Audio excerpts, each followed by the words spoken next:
अस्सलामु अलैकुम वरहमतुल्लाहि वबरकातुह। आज हम गुफ्तगू करने वाले हैं जी तरबूज़ के फ़ायदे क्या हैं, इसका मिज़ाज क्या है। और ये जो तरबूज़ है इसके फ़वाइद में, इसके मिज़ाज में मुतज़ाद जो चीज़ें हैं वो यूट्यूब या आम तौर पर भरी पड़ी हैं। उनकी हकीकत क्या है हम अपनी तहकीकात आपके सामने रखेंगे और ये 2-4 मिनट में, चंद मिनट में इंशाल्लाह आपको क्लियर करेंगे कि तरबूज़ का असल मिज़ाज क्या है और इससे फ़ायदे कैसे उठाए जा सकते हैं, इसके असरात क्या हैं, कैफ़ियत क्या है इसकी जो है ना। तो इसका जो मिज़ाज है वो सर्द तर है। तरबूज़ कैसा होता है, रंग शंग जो भी है वो सारे आप जानते हैं क्योंकि हमारा अपना मुल्की फल है। ये जो सर्द तर है, तर 3 दर्जे में है। जड़ी बूटियों के जो दर्जे होते हैं वो 4 तक होते हैं, ठीक है। इन्हीं की एक चीज़ अगर सर्द है तो कितनी सर्द है, थोड़ी है, उससे ज़्यादा सर्द है, उससे ज़्यादा सर्द है। इस तरह अगर इसका मिजाज सर्द तर है ना तो तर तीसरे दर्जे में है, सर्द भी तीसरे दर्जे में है, ठीक है। और अगर गर्मी की ज़्यादती की वजह से दिमाग और असाब में तहलील हो रही हो तो इसको ताकत देता है। जिगर जो है उसके लिए सुकून का बायस बनता है। और चूँकि गर्मी की ज़्यादती होगी तो तरबूज़ खाने से जब वो गर्मी में कमी कर देगा तो ऑटोमेटिकली आपके दिल में ताकत को फरत आ जाएगी। अब कीमियाई तौर पर ये क्या करता है, केमिकली तौर पर ये खून में रिकत पैदा करता है। अगर खून आपका गाढ़ा है तो ये उसे पतला कर देता है, ये बहुत बड़ी खूबी है। और जिस्म में शदीद खारीपन बढ़ाकर रतूबात का दरार शुरू कर देता है। यही वजह है कि इसके इस्तेमाल से पेशाब खुल कर आता है। अब इसके जो ख़वास हैं कि इसकी ख़ास खूबियाँ क्या हैं, वो है ये मुबर्रद है, मुसक्कन है। मुबर्रद है तो मतलब ये ठंडा है, मुसक्कन है का मतलब सुकून आवर है, दाफ़े प्यास है। अगर प्यास की शिद्दत नहीं जा रही, तरबूज खाते हैं तो इससे प्यास आपकी कंट्रोल हो जाती है। मखरज हरारतो सफ़रा, यानी कि पित्ते के अंदर वो जहर जो हमारी आंतों में गिरती है और खून में शामिल हो जाती है, अगर वो ज़्यादा हो जाए और उसकी वजह से जिस्म में हरारत और गर्मी ज़्यादा हो जाए तो तरबूज उस इज़ाफ़ी हरारत और गर्मी को खारिज कर देता है। मुदर बौल है, अगर पेशाब कम आता है, जल के आता है तो ये पेशाब को तेज़ भी कर देता है और उसकी जलन को ख़त्म भी कर देता है। और मुलय्यन भी है, यानी कि अगर आपकी हल्की कब्ज़ है तो ये कब्ज़ के लिए भी ठीक है।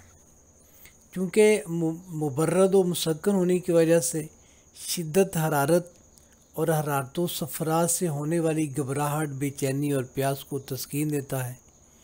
तो इस वाले से इस मौसम की ये बहुत बड़ी नेमत है। मखरज सफ़रा और हरारत होने की वजह से तब सफ़रावी, यानी कि ऐसा बुखार जो गर्मी की ज़्यादती से हो, उसके लिए बेहतरीन है। अगर आप पेशाब करते हैं, आपको पेशाब की नाली में सोजिश महसूस होती है, जलन महसूस होती है, उसके लिए बेहतरीन है। सुजाक जो है उसके लिए मुआवन है, मुफीद है। अगर आपको हेपाटाइटिस ए हो गया है, पीला यरकान, उसके लिए बहुत अच्छा है। अगर आपको गर्मी की ज़्यादती की वजह से मोशन लगे हैं, पखाने लगे हैं, तो उसके लिए बहुत अच्छा है।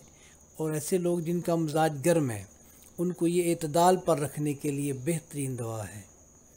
और ये बात याद रखें, जिस दिन आपने तरबूज खाया हो उस दिन चावल ना खाएं। और तरबूज ज़ाहिर है ये भी तार सर्द है और चावल भी तार सर्द है। और जिसकी सबसे बड़ी वजह ये है कि एक तरफ तो तरबूज इंतहाई सर्द तार और मखरज सफ़रा है और दूसरी तरफ चावल वो भी सर्द तार असरात रखते हैं। अब दोनों चीज़ें जब बढ़ जाएंगी तो कीमियाई तौर पर जिस्म में अल्कली बढ़ जाएगी। अल्कलाइन ज़्यादा होने की वजह से रतूबात एकदम पैदा होकर हैज़ा जैसी ख़तरनाक मर्द जो है ना वो पैदा कर देते हैं। खुश्की को नेस्तो नबूद कर देता है ये। यही वजह है कि खुश्क खांसी जलनदार खांसी में खसूसियत से मुफीद है।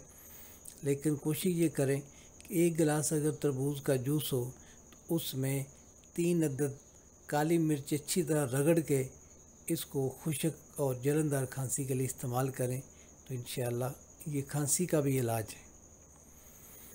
और इसके इसी असर की वजह से इसकी मदद से लाउक नज़ली आप तरबूज वाला बनाते हैं जो बेहद मुफीद होता है। ये तो आजकल नहीं बनता, बहरहाल पुराने अतिबा कराम इस तरह के टोटके बनाया करते थे। इसका ज़्यादा और मुतवातर खाना मुद्रबौल असर रखता है। इनके पेशाब आवर है, ये अपने अदरार बौल की खसूसियत की वजह से इसे टूटी हुई पत्थरों को खारिज करने के लिए इस्तेमाल किया जाता है।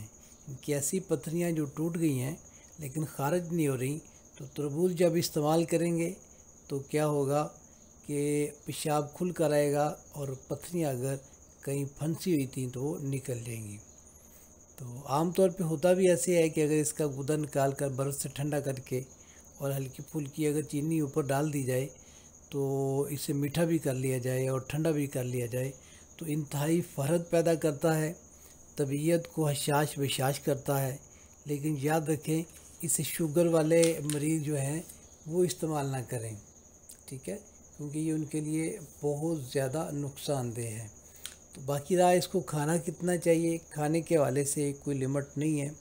आम तौर पर आजकल जैसे मैंगो है या तरबूज है, ये पेट भर कर खाए जा सकते हैं, लेकिन excess in everything is bad.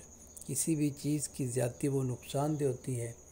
और अल्लाह ताला ने वैसे भी पहले पारे में फ़रमाया है, औज़ु बिल्लाहि मिनश शैतानिर रजीम, खैरुल उमूरि औसातुहा, बेहतरीन काम वही हैं जो दरमियाने हों। लिहाजा तरबूज खाते हुए एतदाल को जहन में रखें, ज़्यादती ना करें और इसके बाद पानी हरगिज़ ना पिएं, क्योंकि पानी पीना इंतहाई नुकसानदेह होता है। बाकी इंशाल्लाह हमारी वीडियोज़ आप तक आती रहेंगी। बहुत से दोस्त ऐसे हैं जिन्होंने अभी तक इस चैनल को सब्सक्राइब नहीं किया हुआ, हालांकि अल्हम्दुलिल्लाह सुम्मा अल्हम्दुलिल्लाह आपके सामने जो गुफ्तगू रखी जाती है वो मुकम्मल तौर पर तहकीकाती होती है और आप इससे भरपूर फ़ायदा उठा सकते हैं और आप को भी बता सकते हैं। जज़ाकल्लाह खैर। अस्सलामु अलैकुम व रहमतुल्लाह।